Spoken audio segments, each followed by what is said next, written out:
Horizontes. En 1610, Galileo observó por primera vez a través de un telescopio al planeta Saturno. Había algo extraño en él. Galileo dijo que tenía orejas. Galileo observó al planeta durante toda su vida, pero jamás desentrañó el misterio. Su primitivo telescopio carecía del aumento necesario para resolver el problema. Pasaron más de 50 años antes de que el astrónomo holandés Christian Huygens aclarara el misterio con un telescopio más poderoso. Saturno no tiene orejas, sino anillos. Esta es la mejor fotografía telescópica de Saturno. Como la Tierra posee una atmósfera turbulenta, las fotos tomadas desde aquí jamás pueden tener una definición mucho mejor que esta. En abril de 1973, la NASA lanzó un vehículo espacial en viaje a Júpiter y luego a Saturno, el Pionero 11. Como se ilustra aquí, la nave rota para lograr estabilidad, de forma que su antena apunte siempre hacia la Tierra. Esa rotación, sin embargo, no permite brindar una buena base a la cámara.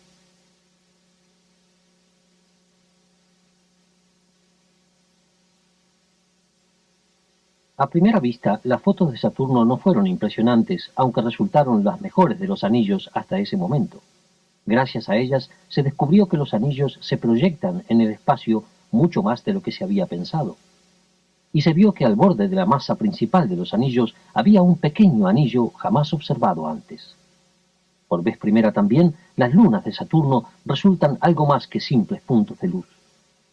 Pero el Pionero 11 fue solo un explorador de avanzada para un próximo viaje que arrojaría luz sobre estos mundos extraños por primera vez.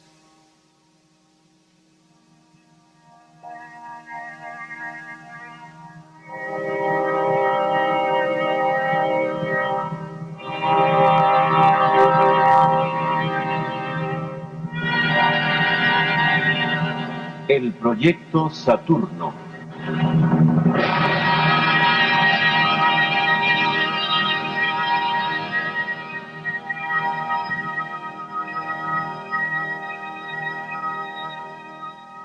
Los anillos.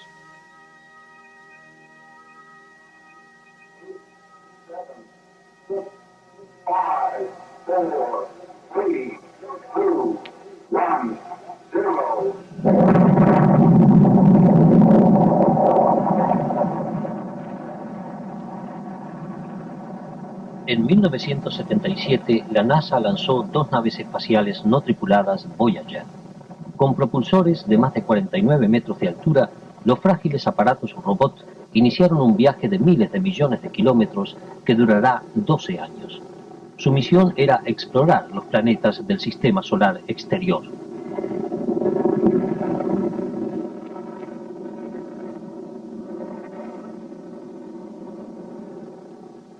Las dos naves eran idénticas y fueron lanzadas con un mes de diferencia.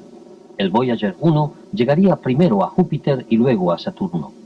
Su viaje a Saturno, a casi 1.600 millones de kilómetros de distancia, iba a llevar más de 3 años, para echar una mirada de cerca a mundos que jamás habían sido observados en detalle. Esta película extraordinaria, filmada hace más de 25 años en el telescopio del Monte Wilson, muestra la luna Io, uno de los satélites que giran en órbita alrededor del gigantesco planeta. En el planeta se refleja claramente la sombra de la luna. Todos los grandes planetas del sistema solar exterior no son una masa rocosa, sino gas. Júpiter y su gemelo Saturno son verdaderos sistemas solares en miniatura, con toda una serie de lunas.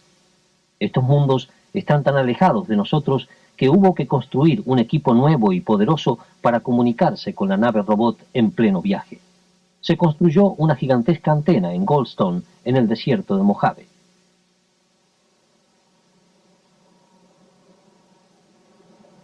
Esta antena fue diseñada para recoger una señal que no supera en potencia a la de una lamparita a más de 6.000 millones de kilómetros de distancia.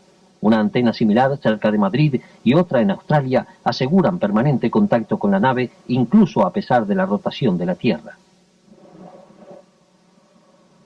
El monumental esfuerzo planificador para la misión del Voyager queda explicado por el Dr. Edward Stone, jefe científico del proyecto Saturno. Hubo tres grandes objetivos que dictaron la trayectoria hacia Júpiter y luego Saturno. Primero, queríamos pasar muy cerca de una de las lunas de Júpiter, Io, atravesar la zona magnética que une a la Luna con Júpiter, y luego continuar hacia Saturno, tan cerca como fuera posible de la gran luna Titán, y después, por detrás de Saturno, para observar la transmisión de la señal radial a través de los anillos. Esas consideraciones determinaron básicamente la trayectoria del Voyager 1. Como no sabíamos exactamente qué nos aguardaba en Io, en Júpiter, en Titán o en los anillos de Saturno, la NASA eligió una amplia gama de instrumentos, pues no se quería imaginar a priori lo que íbamos a descubrir. Así, por ejemplo, contamos con una cámara de distancia focal de 1500 milímetros y con otra de gran angular de 200 milímetros para brindarnos información visual. Tenemos también instrumentos que observan la radiación infrarroja del planeta, el interferómetro y el radiómetro, y otro instrumento que analiza la emisión de rayos ultravioleta, este pequeño aparato aquí. Todo esto representó una herramienta más poderosa para examinar por primera vez objetos virtualmente desconocidos hasta ahora. Nosotros examinamos también las partículas energéticas, la radiación atrapada, y estos tres instrumentos se diseñaron para observar los cinturones Van Allen de radiación. No solo usamos estos instrumentos, sino también el sistema de radio de la nave misma, un transmisor con una longitud de onda de aproximadamente 13 centímetros. Observamos la reducción de la amplitud de onda y el cambio de frecuencia de las emisiones que llegan a la Tierra a través de los anillos, de la atmósfera de Titán o de la de Saturno. Con esos datos podemos obtener importante información sobre estos cuerpos. La nave tiene también receptores que por primera vez se envían en una misión planetaria para escuchar las ondas procedentes del planeta o de la atmósfera. Estas dos antenas forman parte del sistema receptor de radio. Es muy importante que escuchemos atentamente y estemos alertas, pues si hay un rayo en la atmósfera planetaria o cualquier tipo de descarga eléctrica asociada tal vez a los anillos de Saturno, estos receptores nos darán tal información. Confiamos mantener contacto con el Voyager 10 o 20 años más, pero ese contacto se interrumpirá en algún momento y lo único que le quedará por hacer al Voyager será llevar esta placa en la que están grabados los sonidos e imágenes de la Tierra. Si alguien la encuentra, tendrá en ella una historia de la raza humana. Escuchemos ahora al Dr. Charles Colhas, que también formó parte del proyecto. Concebir las trayectorias fue emocionante. Empezamos a trabajar 2 años antes del lanzamiento, en 1975. El único problema era que la nave tenía abundante energía. Podíamos lanzarla cualquier día, dentro de un periodo de 30, y llegaría a Saturno un día dentro de 400 fechas posibles para su arribo. Esto planteaba más de 10.000 trayectorias distintas para el viaje. Al tratar de reducir este margen, recordamos que se había venido registrando un creciente interés en la luna Io, una de las 4 grandes lunas satélites de Júpiter. La órbita de Io está muy cerca de Júpiter. Si queríamos acercarnos a Io y al mismo tiempo aprovechar el empuje gravitacional de Júpiter para lanzar la nave rumbo a Saturno, ello significaba que debíamos llegar a Júpiter bastante rápido. De modo que nos decidimos por eso. Las trayectorias más rápidas serían las más adecuadas para el Voyager 1. Con la mejor de ellas se llegaba a Júpiter el 5 de marzo. Vean ustedes aquí este dibujo bien claro. Faltan unas 6 horas para llegar al punto más cercano a Júpiter. Lo que haremos es avanzar la trayectoria. Verán que se encuentra con Io allí, muy cerca, 3 horas después de acercarse a Júpiter. Observarán también que la trayectoria se curva bastante alrededor de Júpiter. En realidad es un giro superior a un ángulo recto, unos 130 grados casi. La aceleración gravitacional que Júpiter dio al Voyager, velocidad relativa con respecto del Sol, fue de unos 56.000 kilómetros por hora. Bueno, lo que sucedió realmente fue que mientras la nave volaba en torno del lado oculto de Júpiter, nosotros frenamos mínimamente al gigante en su órbita, algo que equivaldría a 30 centímetros en 1.000 millones de años. Marzo de 1979. Encuentro con Júpiter. Por primera vez vemos a Júpiter con gran perfección de detalle. El Voyager filmó su turbulenta atmósfera y su gran mancha roja.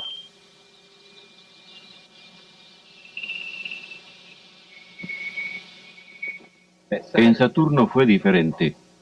Queríamos concentrarnos en su luna más grande, la que se sabe tiene atmósfera y se llama Titán. Aquí se ilustra la trayectoria del Voyager 1 en Saturno. Lleva a la nave a 3.840 kilómetros por encima de la atmósfera de Titán. Esta luna gigantesca describe una órbita alrededor de Saturno cada 16 días. El Voyager pasa primero cerca de la Luna con tiempo suficiente como para transmitir todos los datos a la Tierra antes del próximo objetivo importante de la misión, que involucra algún riesgo para la nave misma.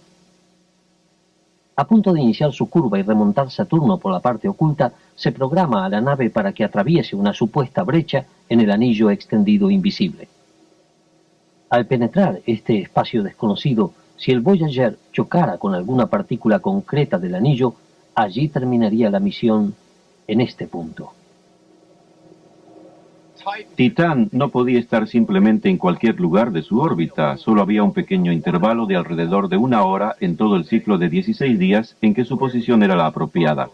Cuando la nave pasó detrás de Saturno, reapareció en el lugar adecuado para que los anillos se interpusieran entre la Tierra y la nave, y ésta quedara oculta o eclipsada por las partículas que forman los anillos.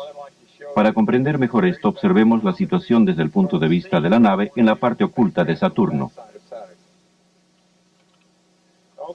Hace 2 horas que la nave se encontró con Saturno. Hacia atrás tenemos el sistema solar interior, la Tierra y el Sol a lo lejos. Ahora vamos a mantener a la Tierra en el centro de la pantalla. Observen ustedes el movimiento de Saturno y verán que la Tierra y el Sol están pasando detrás del planeta. En otras palabras, Saturno se ha interpuesto entre nosotros y la nave espacial. Adviertan que la nave está aquí, en este espacio entre el llamado anillo C y la extremidad de Saturno. Hicimos esto para que la señal de radio de la nave no solo fuera refractada por la atmósfera de Saturno, sino también para contar con un pasaje un tanto despejado antes de encontrarnos con el sistema de anillos del planeta. Si dejamos que el movimiento continúe, verán que la Tierra atraviesa todos los anillos restantes de Saturno. Para que la Tierra estuviera en ese lugar, Titán tenía que estar en una posición singular. La nave pasaría por debajo de Saturno, remontaría vuelo por el otro lado y vería a la Tierra a sus espaldas en ese espacio abierto. Y después, la fuerza gravitacional de Saturno la sacaría del plano eclíptico. Todas las lunas de Saturno y sus anillos tienen órbitas en un plano relativamente similar. Este sistema se asemeja mucho al sistema solar, donde todos los planetas giran alrededor del Sol en un mismo plano, llamado plano eclíptico. Al viajar detrás de Saturno para transmitir su señal de radio a través de los anillos, se sacrifica el futuro de la nave, ya que su trayectoria abandona el plano eclíptico. Lanzada hacia el espacio interestelar, ya no podrá encontrar más planetas a su paso. Noviembre de 1980. Encuentro con Saturno. Las películas producidas por la NASA describen la trayectoria exacta del vehículo espacial. En este montaje se ilustra lo que la misión de la NASA esperaba encontrar en Saturno.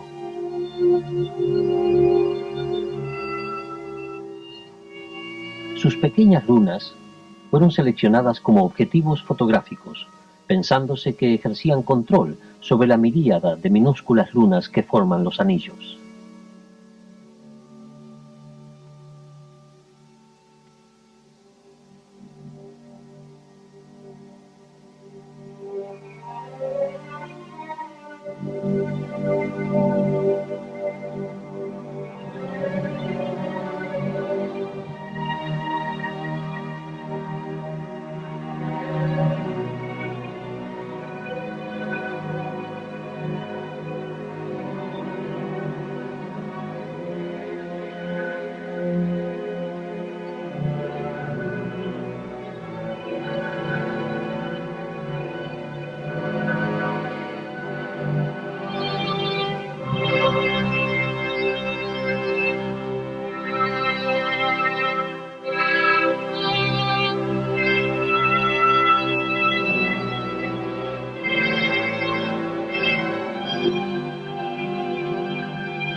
En el control de la misión en Los Ángeles, los científicos aguardan las fotos reales de Saturno y sus anillos. La nave, a casi 1.600 millones de kilómetros de distancia, transmitió con todo éxito a la Tierra más de 17.000 fotos. Cada imagen en blanco y negro está formada por 64.000 puntos. Cada uno de ellos tiene 256 grados de gris. Al usar complejos programas computarizados, las fotos que a primera vista parecen carecer de rasgos se intensifican o revelan por proceso matemático para mostrar el detalle que se esconde en los grises. Al manipular filtros de color frente a las cámaras de la nave y fotografiar 3 veces el mismo tema, el equipo puede producir una imagen de color a partir de 3 imágenes en blanco y negro, filmadas con filtros verde, rojo y azul.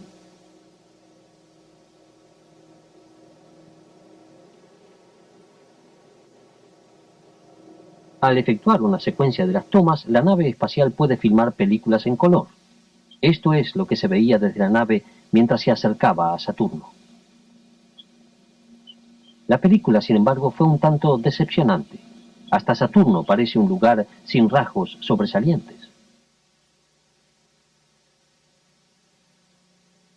A diferencia de Júpiter, la atmósfera de Saturno está envuelta en una gruesa capa de smog. La primera tarea que se impuso el equipo fue la de poder contar con un sistema computarizado de códigos para revelar lo que se escondía detrás de esa nube.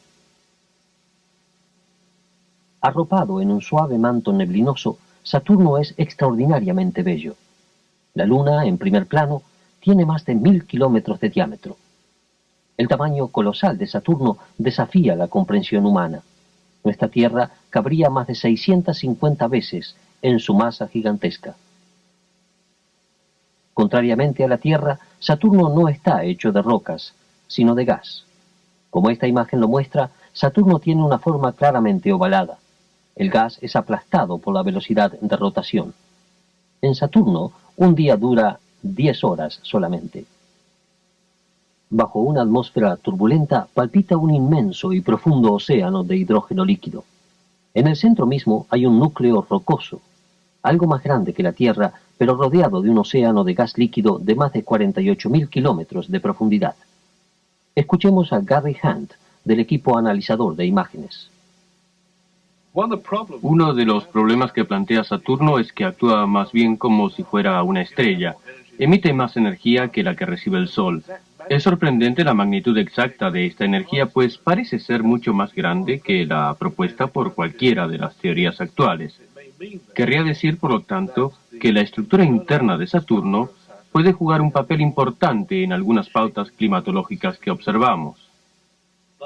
Contrariamente a Júpiter, Saturno parece a primera vista muy blando, sin mayores rasgos sobresalientes. Pero cuando observamos a Saturno con fotos de alta definición como estas que vemos aquí, apreciamos algunas de las estructuras. Esta es la sombra del anillo y la región ecuatorial. Hay también contrastes de luz y bandas de nubes oscuras si nos desplazamos a las regiones polares. La intensificación de la imagen revela a un Saturno que emerge de la niebla. La atmósfera es turbulenta. Al igual que la de Júpiter, se caracteriza por manchas y vórtices que se extienden decenas de miles de kilómetros. Esta es la parte superior de una tormenta que atraviesa los cielos de Saturno. Los vientos ecuatoriales soplan hasta una velocidad de 1.600 kilómetros por hora. En la remota región polar del sur y en el extremo mismo del alcance de la foto, los científicos descubrieron una mancha roja. ¿Será similar a la que 20 meses antes filmó espectacularmente el Voyager al cruzar Júpiter en su largo viaje por el sistema solar?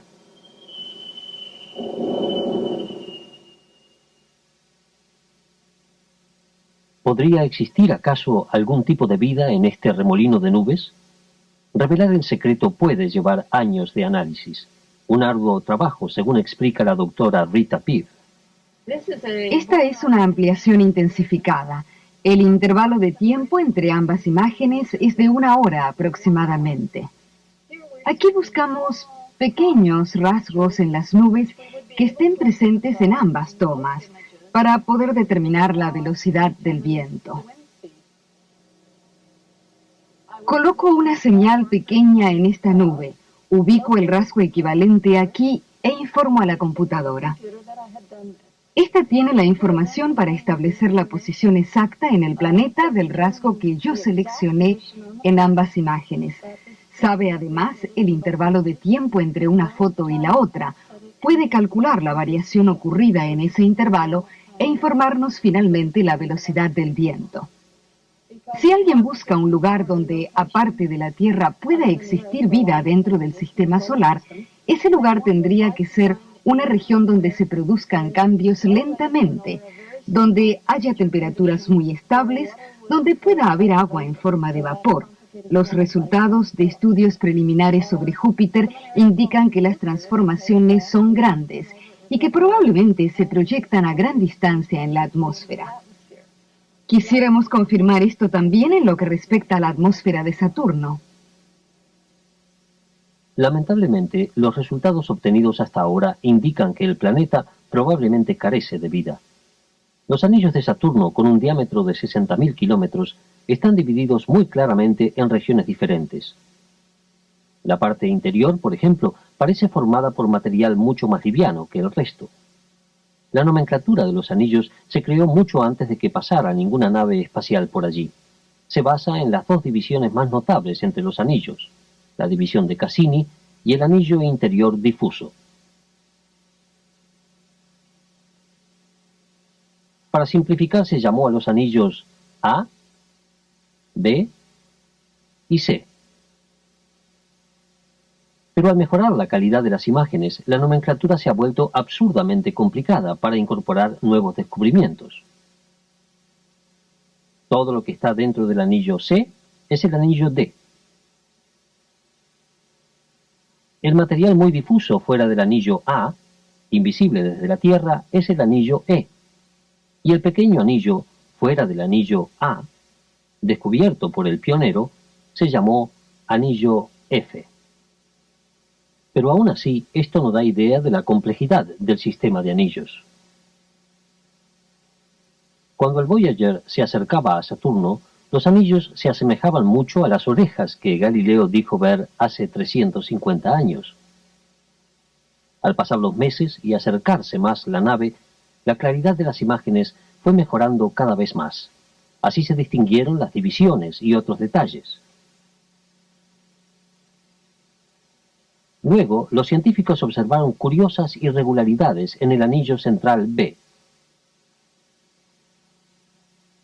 El anillo tenía rayos, líneas oscuras que partían del planeta creando formas en los anillos.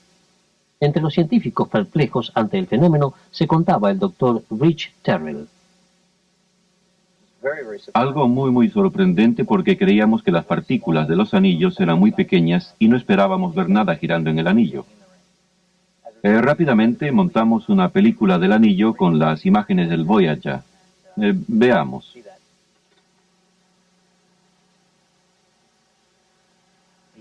Aquí vemos el fenómeno en forma de proyecciones oscuras que rotan en los anillos. Un descubrimiento absolutamente sorprendente. Nadie se lo esperaba. Siempre pensamos que las partículas del anillo eran muy pequeñas y que no podríamos verlas claramente.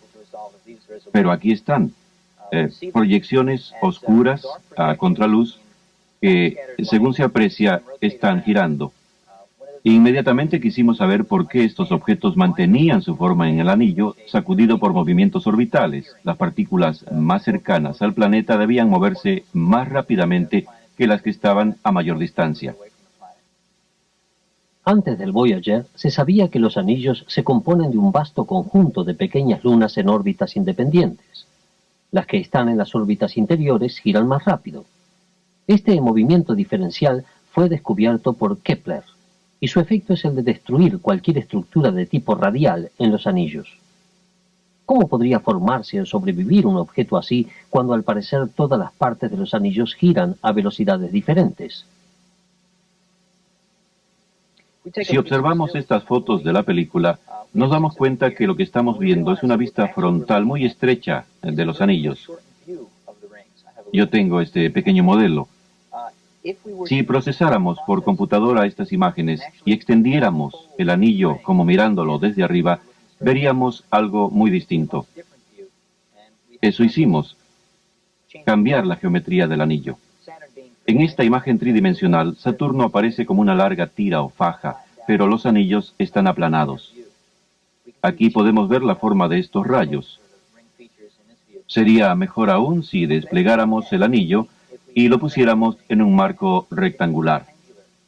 Así estas características radiales se presentan como líneas verticales y los cuerpos redondos como líneas horizontales. Este es el primer film de los rayos con su geometría alterada por computadora. Los rayos son las líneas verticales, oscuras, en el centro de la imagen. Muy similar tal vez a la vista que uno tendría mirando a los anillos desde arriba. La otra pregunta que se planteaba y cuya respuesta había que encontrar era: ¿acaso los rayos se forman y reforman constantemente en torno a Saturno, apresados en los anillos por órbitas keplerianas? ¿O acaso existe algún mecanismo como el campo magnético del planeta que controle sus movimientos? La primera pista surgió gracias a una extrañísima e inesperada observación espacial. Cuando la nave se acercaba a Saturno con el Sol a sus espaldas, filmó esta película. Los rayos que se mueven en el medio de los anillos aparecen como líneas oscuras que giran sobre sí mismas. Se ordenó al robot que filmara otra secuencia al dejar atrás Saturno y de cara al Sol. Desde este ángulo, los rayos, que ahora emergen de las sombras, no solo revelan una forma muy distinta e irregular, sino que también han cambiado de color. Ya no se ven negros, sino blancos. Ese fue el primer indicio sobre la naturaleza que distingue estos fenómenos. Es decir, el brillo de los mismos se debe a pequeñas partículas. La propiedad de cambiar de brillo con la dirección de la luz se demuestra únicamente con objetos muy pequeños.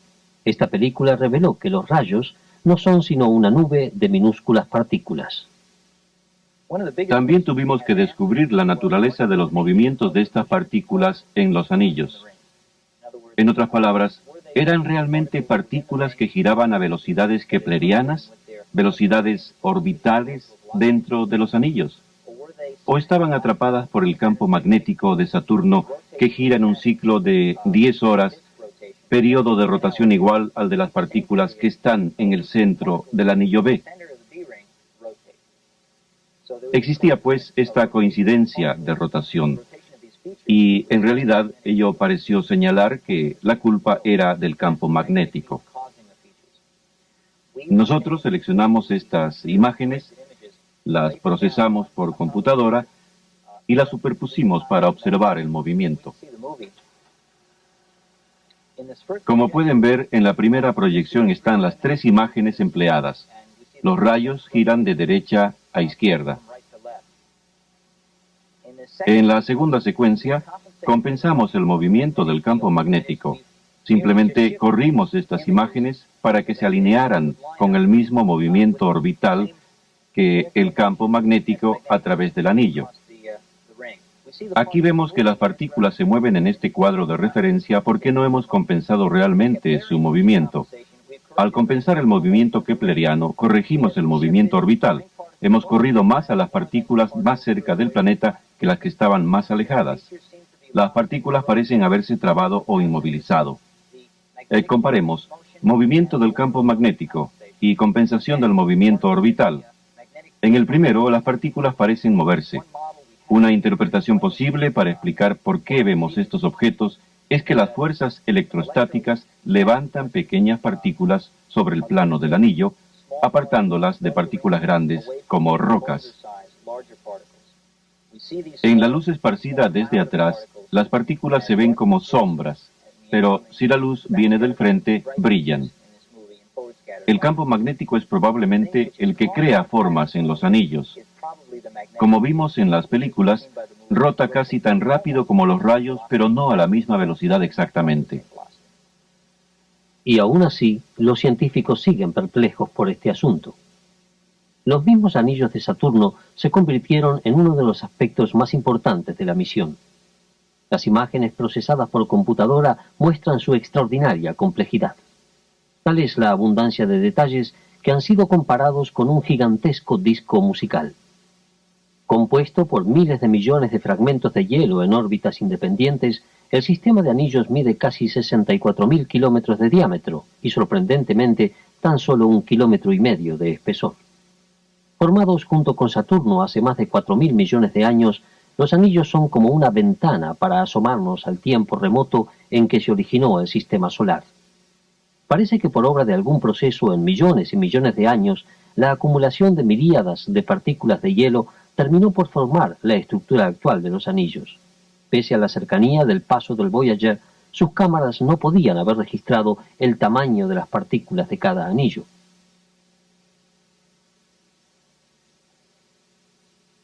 Pero al aparecer la Tierra entre el espacio que separa a los anillos del planeta y al transmitir la nave su señal de radio a través de los anillos en dirección a la Tierra, es posible averiguarlo. Así lo explica el Dr. von Eschleman, científico del proyecto Voyager. Es posible ilustrar el concepto de radioondas desde la nave hacia la Tierra por medio de un rayo láser en mi mano.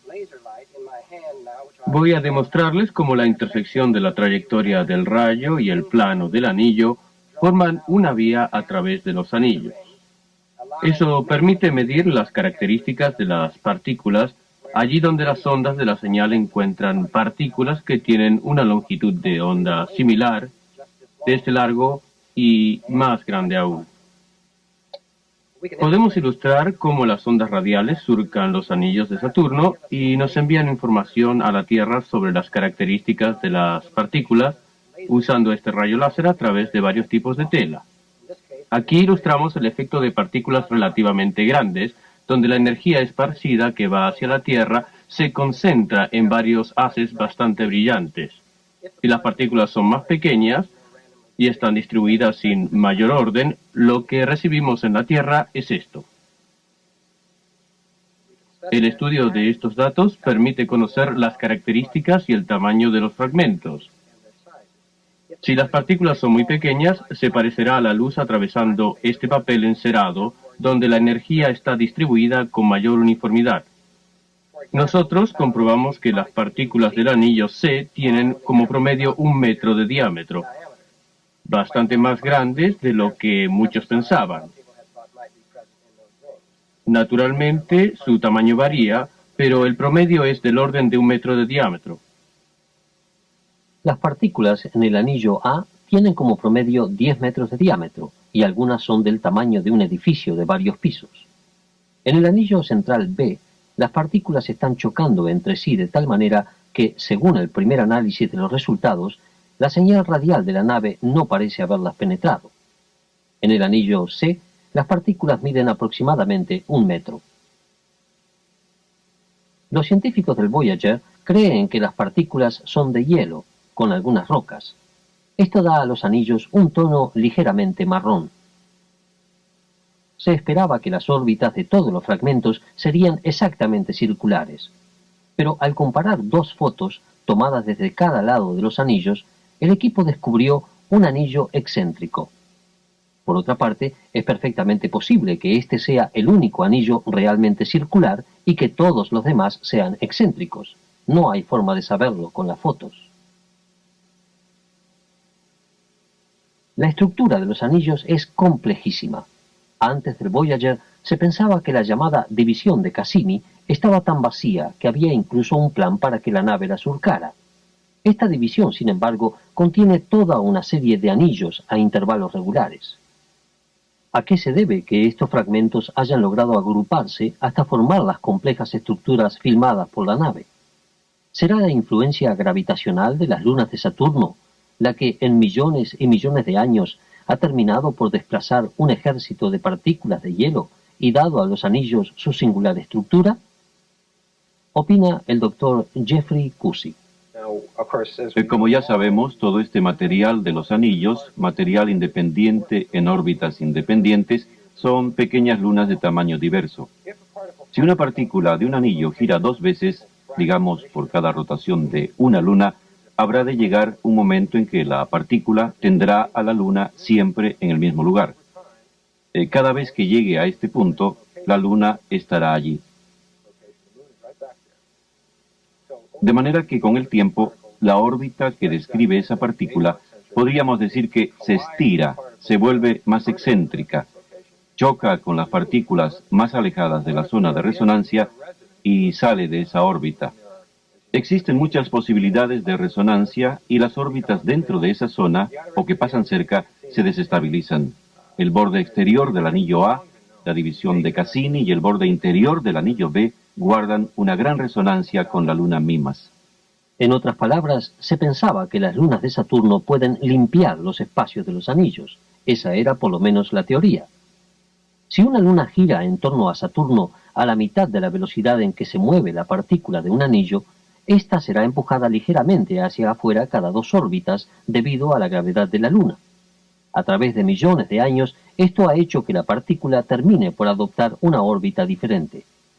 Esta órbita elíptica hace que la partícula choque con otras partículas cercanas. Al reducir la velocidad y adoptar órbitas distintas, se crean espacios libres en los anillos. Mucho antes de que el Voyager llegara a Saturno, la teoría de la resonancia predijo con toda exactitud dónde se encontrarían todas estas divisiones.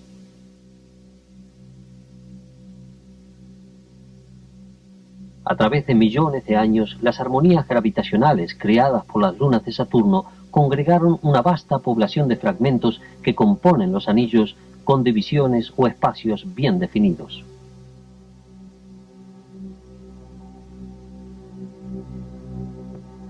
El único problema con esta teoría, que propone una especie de divina armonía de las esferas entre los anillos y las lunas, es que resultó errónea.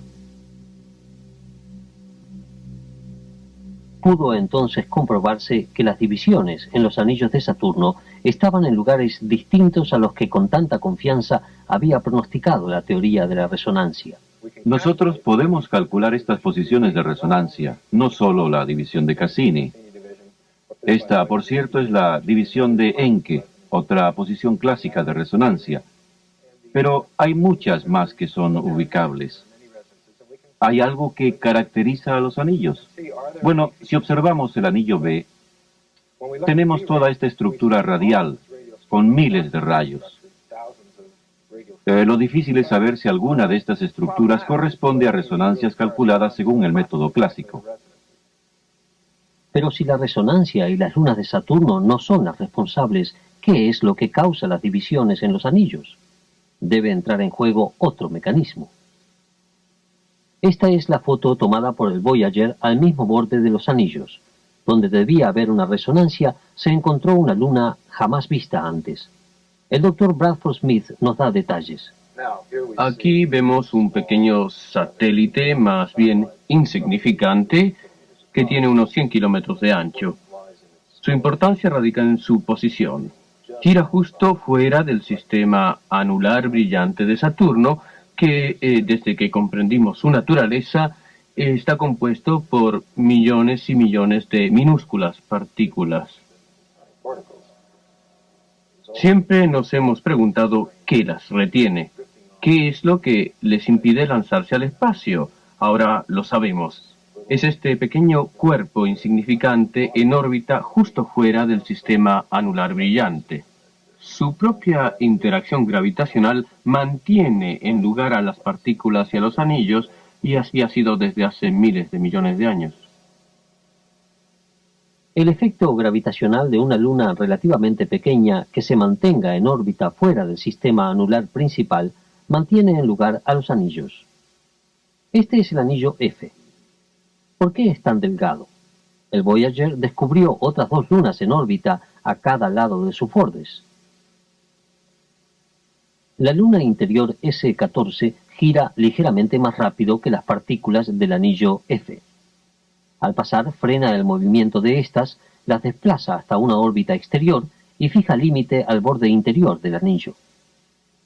Fuera del anillo F, la luna S13 gira más despacio.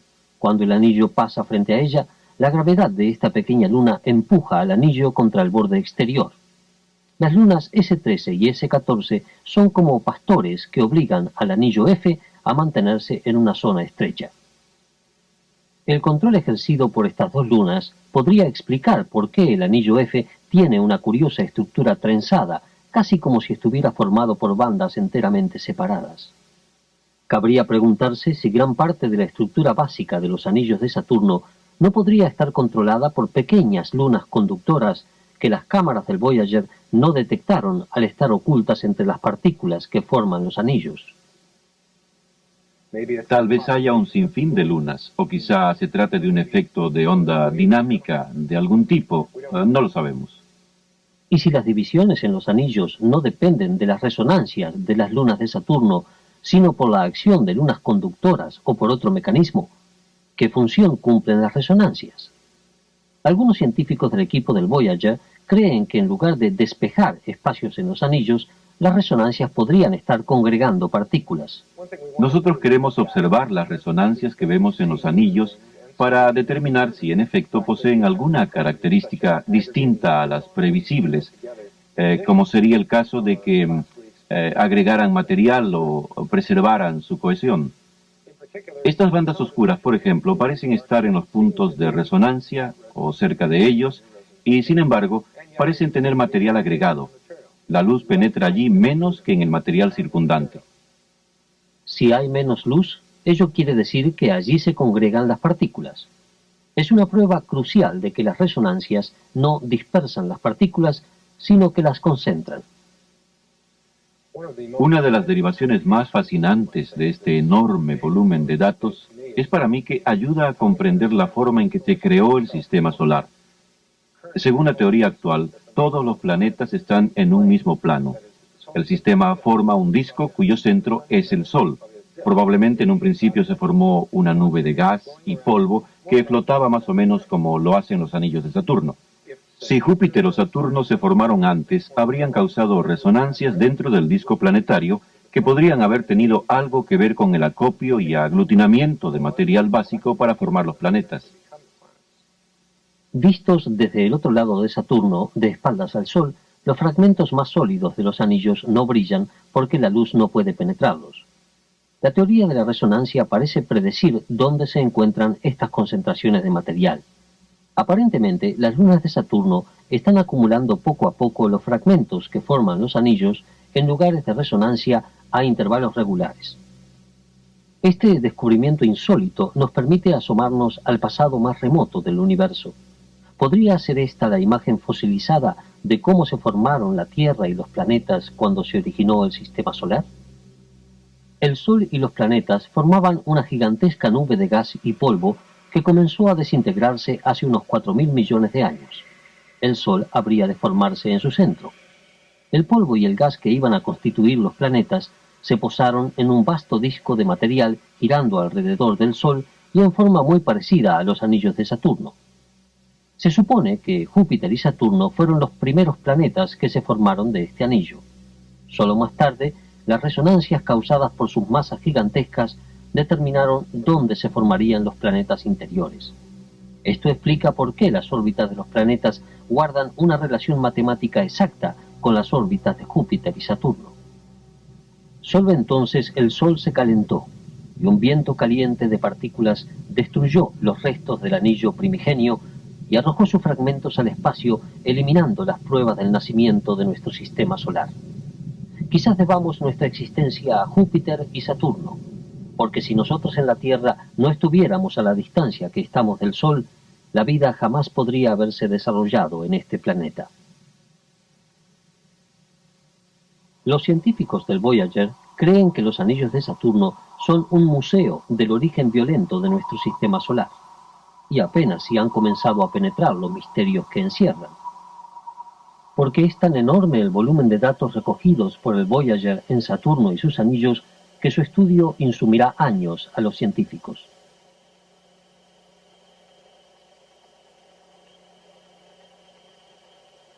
Pero en Saturno, los científicos no solo pudieron internarse en los secretos de los anillos, sino también en los de sus 15 lunas. Y este planeta ni siquiera era el principal objetivo del Voyager 1. En realidad, el objetivo fundamental de la misión era Titán, que según se cree es la luna más grande de todo el sistema solar.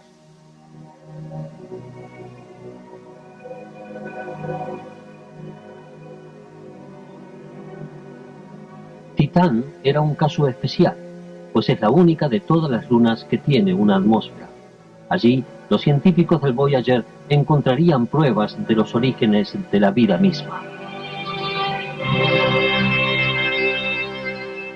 Y los descubrimientos hechos en las muchas otras lunas de Saturno no resultaron menos sorprendentes. La misión del Voyager 1 estaba a punto de rendir sus mejores frutos. Premio al esfuerzo de la aventura humana.